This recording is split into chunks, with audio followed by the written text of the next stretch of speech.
The Old County Surveyors Society of the UK, which I served from the age of 7.5 to age 52 when it was wound up, knew a lot more about the condition which the UN called Asperger's syndrome than they were prepared to admit publicly, not least that they knew it all this 925 years before the UN added it to their international classification of diseases and related public health problems in 1992. This included that all members of the society since its inauguration in 1066 by William the Conqueror to help him capture and colonize the shires of England to its demise in 1997 had the condition, but knew it was a royally bred strain of savagism and that it gave them thoughts of suicide. Right, that they had such thoughts was worrying to the King of England, William, for he wanted them to govern and colonize the shires for 20 years for him to claim a allodial title of them as the royal owner of them and thus claim them as his real estate under the law of the Holy Roman Empire that prevailed in England before the heretically Arian Anglo-Saxons took possession of them by force after being excommunicated by Rome and dispossessed of their lands in Germany. So he set up the society on the day he was crowned king of England, which was on Christmas Day 1066, and held annual general meetings of it on the anniversaries of the coronation day for those 20 years to ensure its members are doing the job that he wanted of them.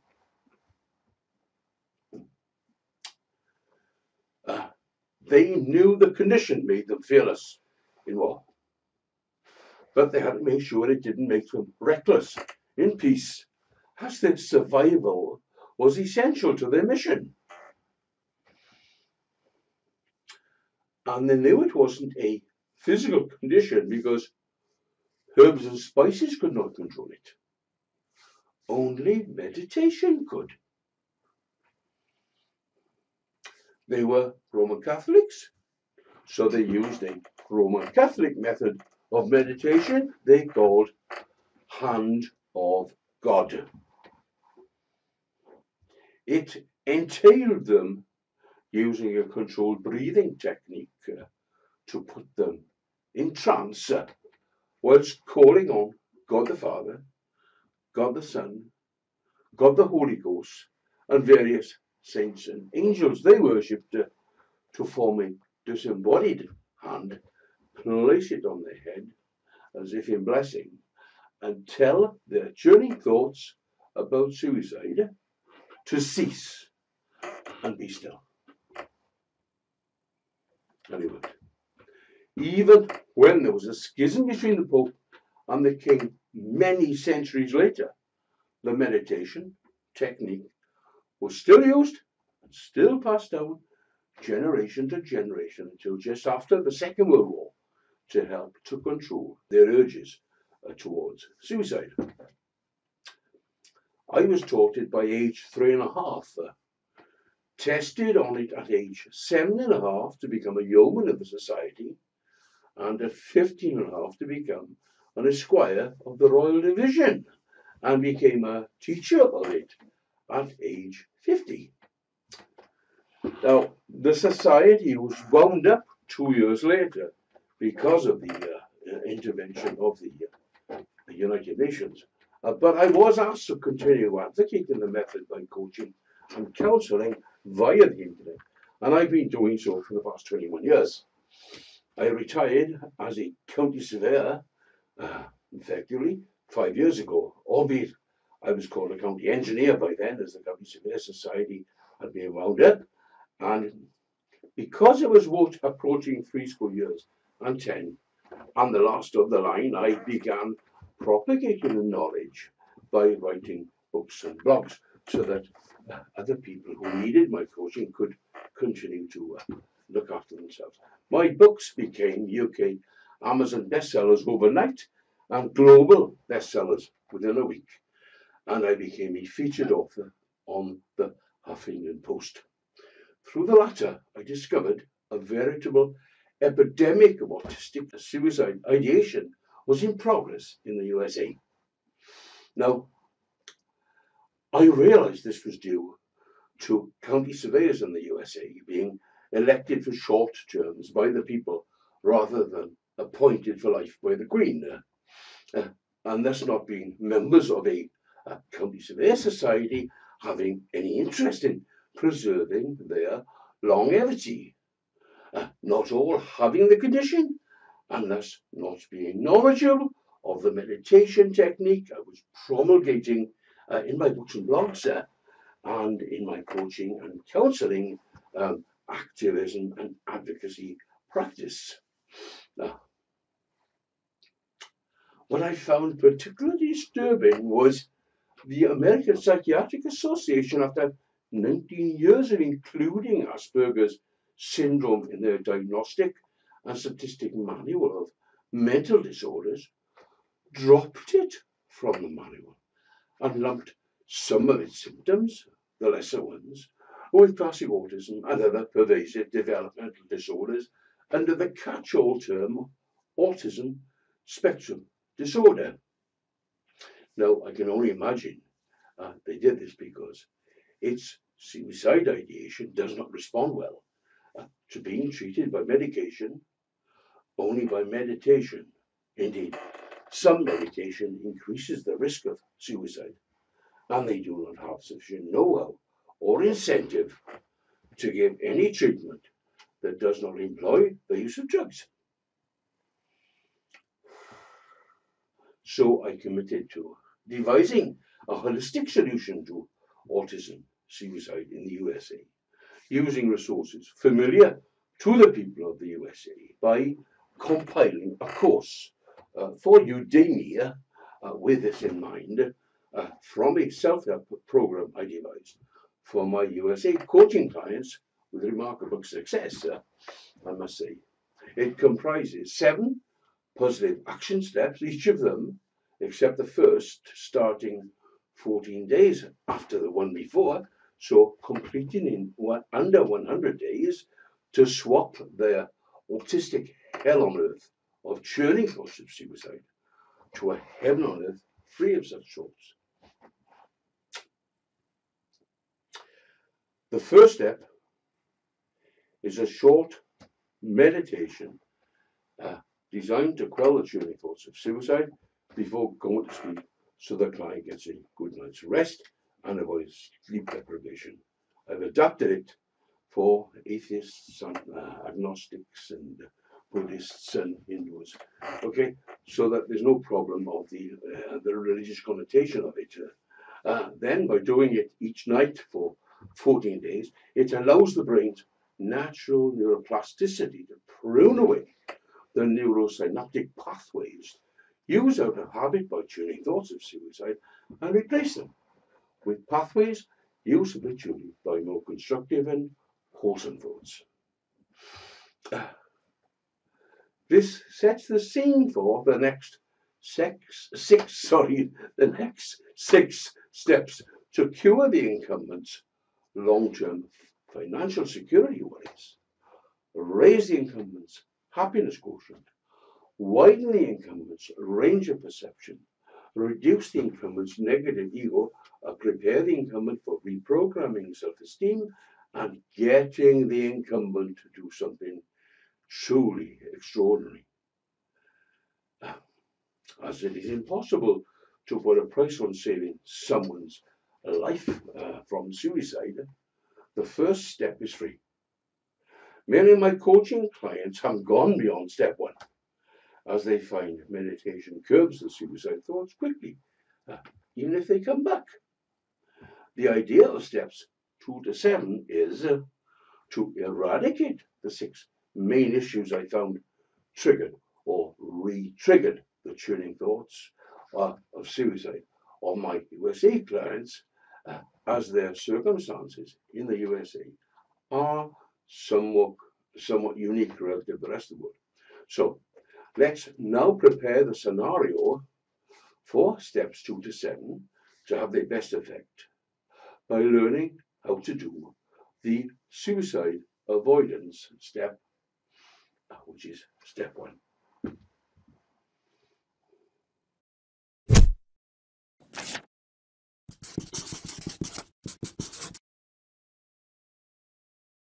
Now, can you rest your consciousness on the diamond spark between your eyes in space?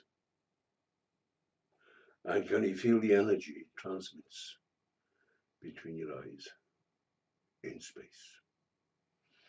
And can you become conscious of the space between the left and right hemispheres of your brain in space?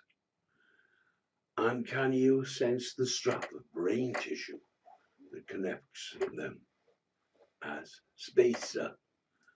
And now, can you become conscious of the subatomic particles of that brain tissue in space? And can you sense the waveform energy inside and outside those subatomic particles radiating to you from the solar system and from outer space? And can you become aware of the quantum entanglement riding on that wave energy to you from the solar system and outer space? And can you sense your pineal gland and all the nerve pathways to and from it receiving and transmitting the wave energy signals and quantum entanglement to and from the subatomic particles in your body between you and the solar system and outer space? These are the self-same highways and transportation you and the universe use to access and communicate with one another. That you and it are one and the same in space. And now can you sense any of your childhood's secret invisible friends in those highways and transportation, inside or outside you? You need them to quench any loneliness and isolation you feel from your current problems, be they inside you or outside you. If not, then now is the time to remedy that situation by choosing new secret invisible friends to come to your aid when you call. Reach into the highways and transportation to find new secret invisible friends you could trust to be ever faithful, loyal, and true. They can be ancestors you have known and loved. They can be divinities of your acquaintance. They can be mythological beings you have read about. They can be animal, vegetable, or mineral. Your only parameter is that they have your best interests at heart and will forever be faithful, loyal, and true to that parameter. The best thing about secret invisible friends is they merge and shapeshift if you want them to. Try it. Call them to you. Ask them to merge and shapeshift into a disembodied hand and place it on your head and tell all your repetitive tuning thoughts, be still. Be still. Be still. Be still. There, that was easy, wasn't it? Feel that respite from those churning thoughts. They're gone, mate. You can do that if you want, whenever they return, to help you focus on meditating or on the practicalities of sorting out the problems in your day-to-day life. And now it's time to explore how much more you can do with your newfound accessibility and connectivity via your highways and transportation with the universe. The ancients had a name for the emptiness of space. They called it Akasha, but did not believe it was empty. They believed it contained the remnants of every memory of every thought, word, and deed that existed between the dawn of time and time now and time into the future. That's where you rummaged around to find new secret friends, if indeed you needed to find any new secret friends.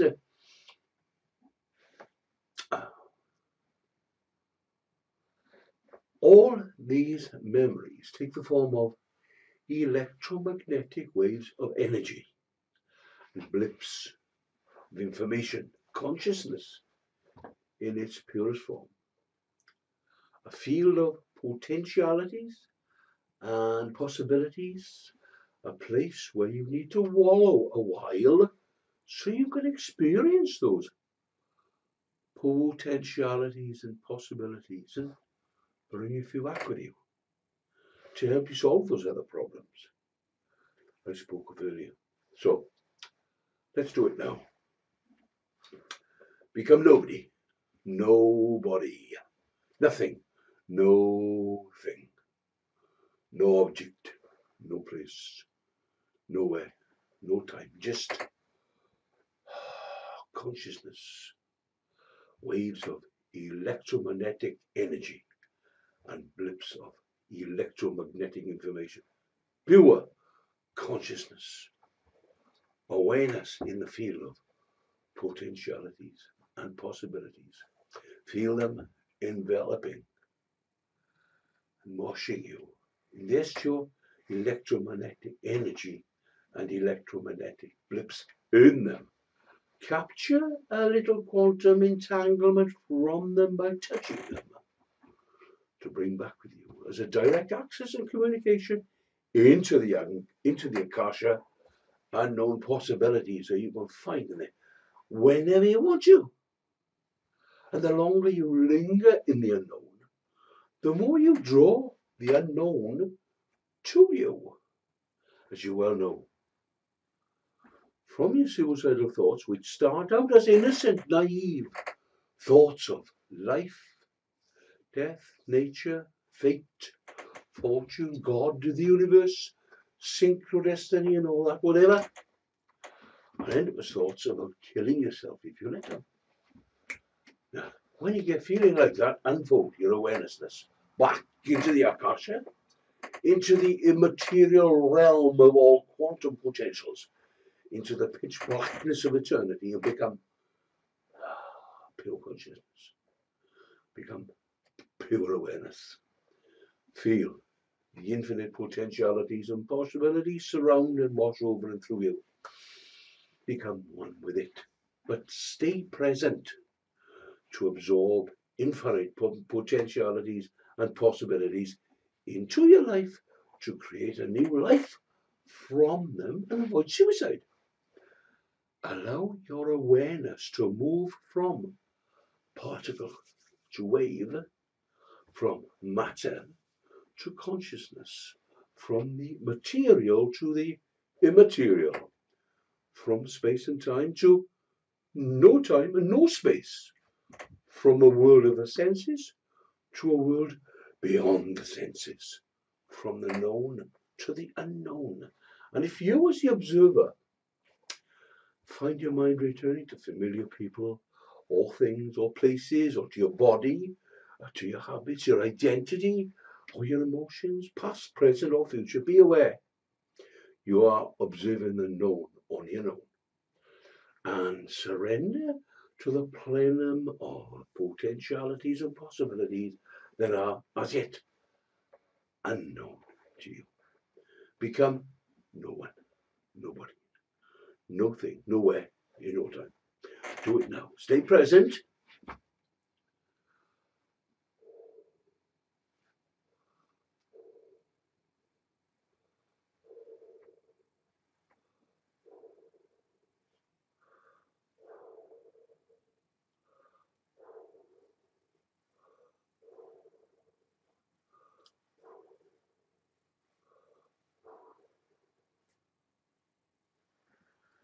Now, what was that belief or perception that you wanted to change about yourself in your life? Do you not want to continue believing and perceiving that about you? No, not now. You know you have such an infinite soul of potentialities and possibilities above your head in your kasha to draw on. It's time now to make a decision with such firm intent that its amplitude carries a level of energy greater than present thought programs in your brain and present habit programs in your body, and allow your body to respond with a new mind and your new mind with a new body. Allow the change to become a sensual experience that you never forget so you can relive it, allowing the inner experience to produce an emotion with such forceful energy it rewrites all the present programs and changes your biology. So, time now to come out of your resting and power up your energy so it alters your biology. Come on. Place your mind in your body where you feel the biological change should be, in the brain, in the heart, in the lungs, in the pancreas, in the kidneys, in the bladder, in the stomach, in the genitals, in the hips, in the spine. It's your body. You know which parts need repairs, which parts need pluripotent embryonic stem cells to replace worn and broken ones. Be inspired. This is where you tell your brain and body, now is the time to be more than your past. Become empowered. Be moved by your own energy. Surrender that past limiting belief you had about yourself to a greater intelligence. Just let it go and give it to the field of possibilities to be recycled back into energy in space.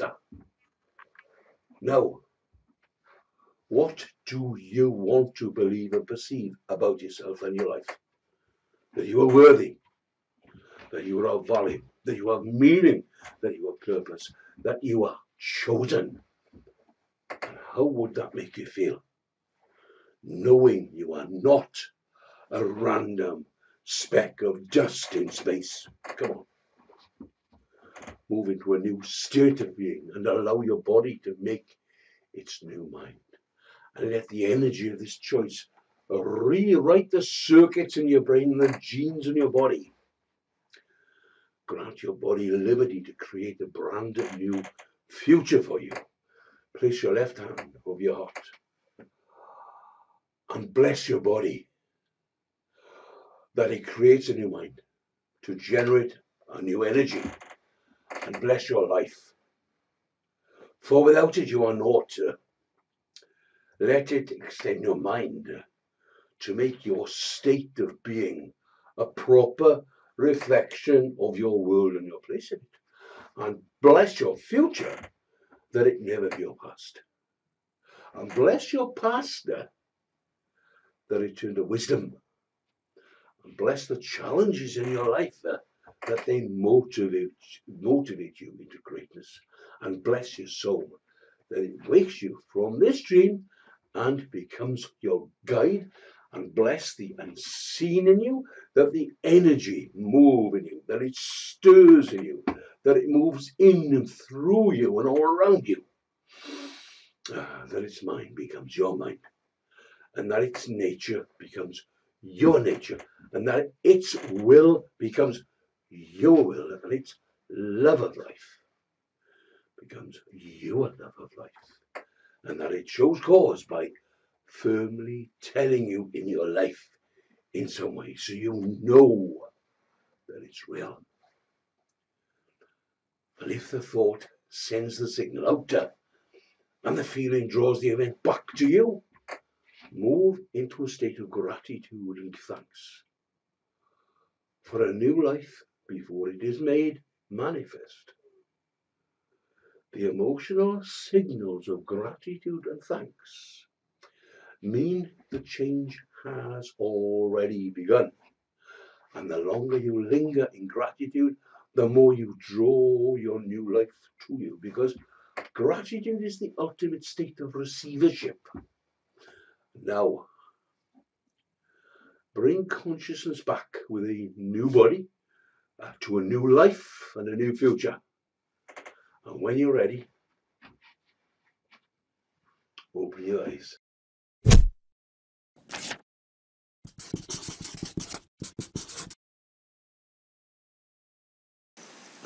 Hiya. Now, just 2 slides on this final part of the lecture. This first slide is acknowledgements, and the second slide is only blurb about me. Okay, so let's just look at this lot.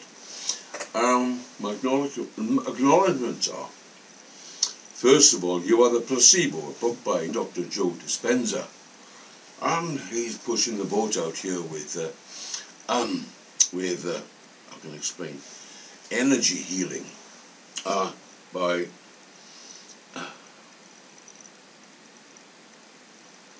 self-hypnosis and by meditation. And I based most of my guided meditation section of this lecture on it, right? When I say based, I mean it's loosely based in a lot of senses, except the structure very much the same. The tone is very much the same. The rhythm is very much the same. Very much copied, and some of the words are very much the same. Right? There are some sections in there that nobody says better than Joe Dispenza. I'll be perfectly honest with you. It's not the first book I've read of his. Practically worship the ground the man walks on. Now, so that's, I've got to acknowledge that he is really instrumental, basically, in the guided meditation component of this. Now, I'm not saying that it wasn't right. I was taught meditation. I was taught self-hypnosis way back when I was a child. But of course, these are internet resources that are very available to you. So if you go and buy the book, and if you go and buy the guided meditation, okay, and imitate it, you will be doing what I can do now. Imitate it. I listen to his meditation every night when I go to sleep. Every night of my life now, I use this mind energy development system that he's using. Okay, now we move then on to Think and Grow Rich by Napoleon Hill. Now, the thing is, this was published in 1935, in the days of the terrible recession. Okay, and Napoleon Hill was the protege of Andrew Carnegie, the richest man in the world at the time. Okay, and this kid, right, he came here as a child. He got to America as a child from Scotland, and he took with him his mastermind group of secret invisible friends for company on the boat, for example, and he was going over there, and for company when he got there as an immigrant, right? But of course, by the time he grew to an adult, these secret invisible friends, they've grown with him, and they become specialists in this, and they become specialists in that, and they become specialists in the other, right? And he never made a decision without them. And this is why he ended up as the richest man in the world, or at least he attributed to them, right? But now then, naturally, the point there is that there's nothing unusual about having secret invisible friends. This book of Napoleon Hill's became an absolute classic in terms of teaching personal development growth. Okay, it actually spawned a new industry in America, and the result is that book is taught all over the world. So now we've got millions of people all using Secret and Invisible Friends to help them cope with life, to help them cope with their decision-making processes. Right, so there's no harm in adults having it, in us having it when we're trying to, heck, all we're trying to do is stop ourselves killing ourselves. What better way to, what better function is there for these Secret and Invisible Friends to save your life for you? Okay, so that's why I've included there.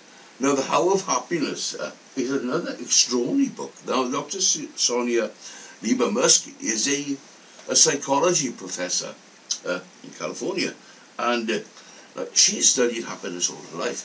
And the thing is that what she's found is there are 12 aspects of life that you can actually work on to raise your happiness quotient. And she's found that we are only using 60% of our capability for happiness. 60%. That means there's a 40% dollop of happiness sitting there waiting for us to find out to get hold of it, how to touch it.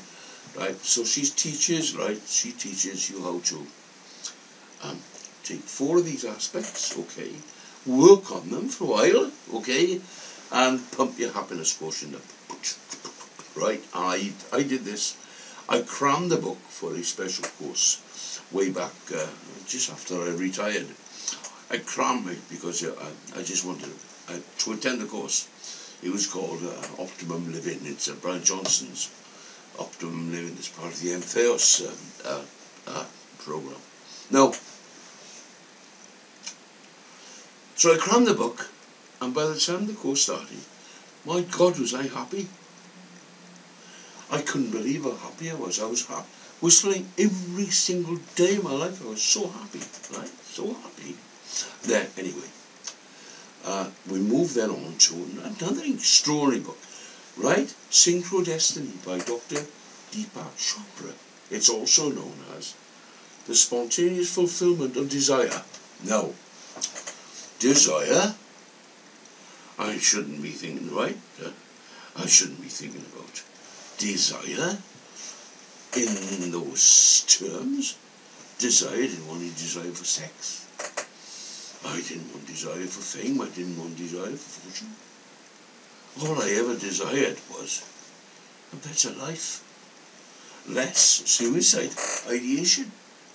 That's all I want. That's the only desire. Now the thing is this, that because I had this aversion to things like the word desire, and driven into me by my overly religious parents, I would add it, and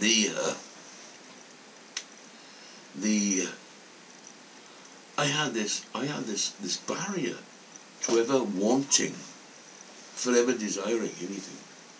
So I had to overcome this, and so I had to actually do exercises to overcome them. And the exercise I did was to read the book and follow the practice examples and exercises that Deepak Chopra recommended.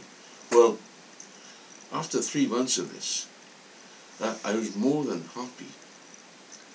Right? I was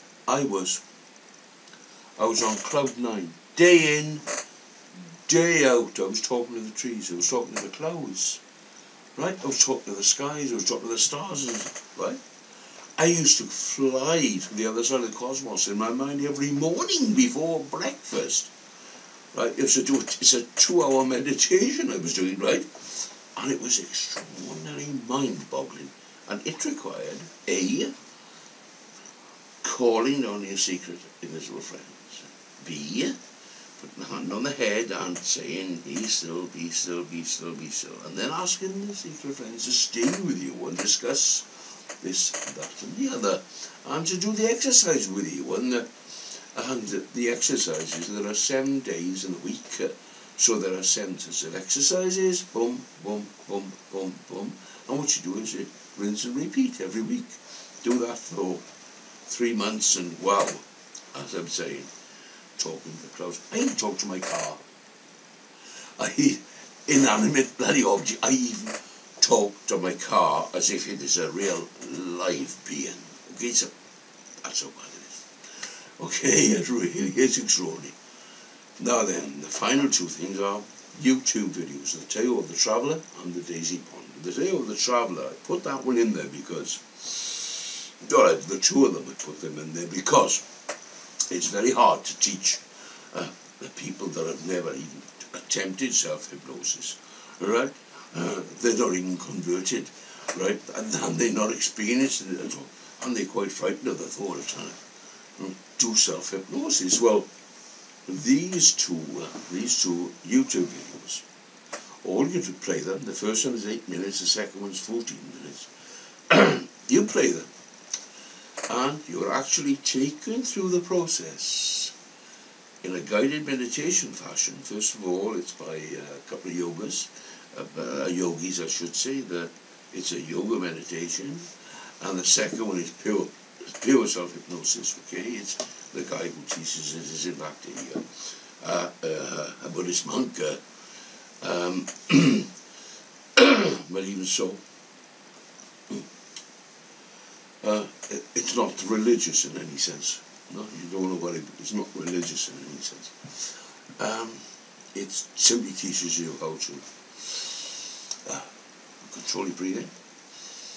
Imagine yourself walking down some steps, along a corridor, opening a door, and going out to see the beautiful countryside, and go swimming in a little pond called the Daisy Pond,